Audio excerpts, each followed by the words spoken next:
તો દમણ કોંગ્રેસે આજે સંકલ્પ પત્ર જાહેર કર્યો હતો। દીવ દમણના વિકાસ અને સાનુની લોકોને ધ્યાનમાં રાખીને 25 જેટલા મુદ્દા રાખવામાં આવ્યા હતા। દીવ દમણના કોંગ્રેસ પ્રમુખે જણાવ્યું હતું કે દમણ અને દીવ એક નાનો પ્રદેશ છે જેમાં 90% વીજળી ઉદ્યોગકારો વાપરે છે, જ્યારે દમણના લોકો ફક્ત 10% જ વીજળી વાપરે છે। જેથી આવનારા દિવસોમાં કોંગ્રેસ જીતીને આવશે તો દમણ અને દીવના ખેડૂતોને ખેતી કરવા મફત વીજળી મળી રહે તેવી વ્યવસ્થા કરવામાં આવશે।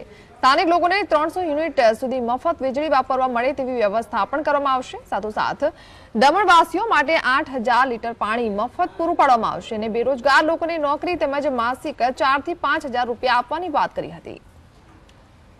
હિટલરશાહી છે એટલે હિટલરશાહીને નેસ્ત નાબૂદ કરવા માટે આ સેવા સંકલ્પ 2019 સાથે કોંગ્રેસ પાર્ટી ઝંપલાવી રહી છે અને ખાસ એમાં સેવા સંકલ્પમાં મેં લખ્યું છે કે દમણ દીવના તમામ ખેડૂતોને ખેતી માટે મફત વીજળી આપવામાં આવશે અને જે ડોમેસ્ટિક વપરાશ કરતા હોય ઘરમાં એઓને 300 યુનિટ સુધી ફ્રી વીજળી